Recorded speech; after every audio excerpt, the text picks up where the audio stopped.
కడప జిల్లాలో ఖాళీగా ఉన్నటువంటి 2 జడ్పీ స్థానాలకు కూడా ఇప్పటికే ఎన్నికల సంఘం నోటిఫికేషన్ జారీ చేసింది. అయితే వీటికి సంబంధించి కూడా పులివెందుల ఎన్నిక మాత్రం పులివెందుల హాట్ టాపిక్గా మారింది. పులివెందులకు సంబంధించి జడ్పీటీసీ స్థానానికి కూడా పులివెందుల ఇన్ఛార్జ్ బీటెక్ రవి ఎవరైతే ఉన్నారో ఆయన సత్యమణి లతారెడ్డి కూడా నామినేషన్ ఇప్పటికీ దాఖలు చేశారు. వాటికి సంబంధించి కూడా ఈరోజు స్క్రూటినీ కూడా జరిగింది. అయితే మనతో మాట్లాడడానికి పులివెందుల ఎన్నికపై లతారెడ్డి గారు అడిగే ప్రయత్నం చేద్దాం. మేడం చెప్పండి, మీరు మొదటిసారి ఇక్కడ మీరు పోటీ చేస్తున్నారు పులివెందుల నుంచి కూడా, అంటే పులివెందులు అంటే ఒక ప్రత్యేకం. సో మీరు తెలుగుదేశం పార్టీ తరపున ఎలాంటి వ్యూహం చేస్తారు? అదేనండి, బాగా 3000 నుంచి 4000కు పింఛన్లు కూడా పెంచారు కదండి మా కూటమి ప్రభుత్వము. ఇప్పుడు దీపం పథకాలు అవి అమలు చేశారు. ప్లస్ ఉచిత బస్సు వస్తుంది. ఇంక ఇప్పుడు రైతు భరోసా వచ్చేసి టుడే అకౌంట్లోకి పడతాయి. ఈ తల్లికి వందనము ఆల్రెడీ చేసేసాము.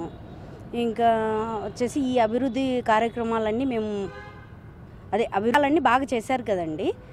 అందువల్ల మేము కూడా అధిష్టానం ఆదేశాల ప్రకారం మేము పోటీ చేస్తున్నామండి. అంటే మీ భర్త బీటెక్ రవి గారు కూడా పులివెందుల ఇన్ఛార్జిగా ఉన్నారు. అంటే మీకు అక్కడ నిధులు సమీకరించడానికి కానీ అభివృద్ధి కోసం, అంటే ఈ కోణంలో మీరు ప్రచారానికి వెళ్ళే టైంలో ఎలాంటి మీకు ప్రజల నుంచి మద్దతు ఉంటుందంటారు? మాకైతే గెలుస్తామనేది అయితే నమ్మకం ఉందండి. మా ప్రజలు కూడా మమ్మల్ని బాగా ఆదరిస్తారని కూడా ఆశిస్తున్నామండి. అంటే మీరు ఇప్పుడు పోటీలో ఉంటున్నారు కదా, అటువైపు వైఎస్ఆర్ కాంగ్రెస్ పార్టీ నుంచి కూడా మహిళా అభ్యర్థి ఉన్నారు. సో అంటే ఇక్కడ ఈ 10 రోజులు మీ ప్రణాళిక ఎలా ఉండబోతోంది?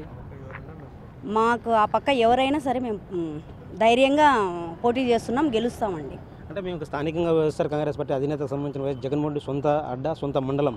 అంటే మీరు తెలుగుదేశం పార్టీ తరఫున గతంలో కూడా గత ఎన్నికల్లో బీటెక్ రవి కూడా పోటీ చేసి గతంలో కంటే ఓట్లు కొంచెం ఎక్కువగా సాధించారు. అంటే ఈ పులివెందుల జడ్పీ స్థానం ఖచ్చితంగా కైవసం చేసుకుంటారంటారా? అవునండి, ఇప్పుడు ఈయన ఇన్ఛార్జ్ గారు ఆదేశాల ప్రకారం మేము నడుచుకుంటాము. ప్లస్ మేము గెలుస్తామని కూడా మాకు నమ్మకం ఉందండి.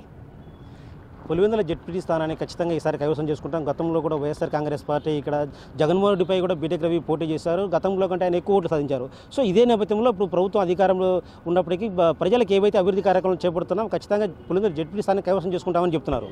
కెమెరా పర్సన్ సుదర్శన్తో శివ, బిగ్ టీవీ.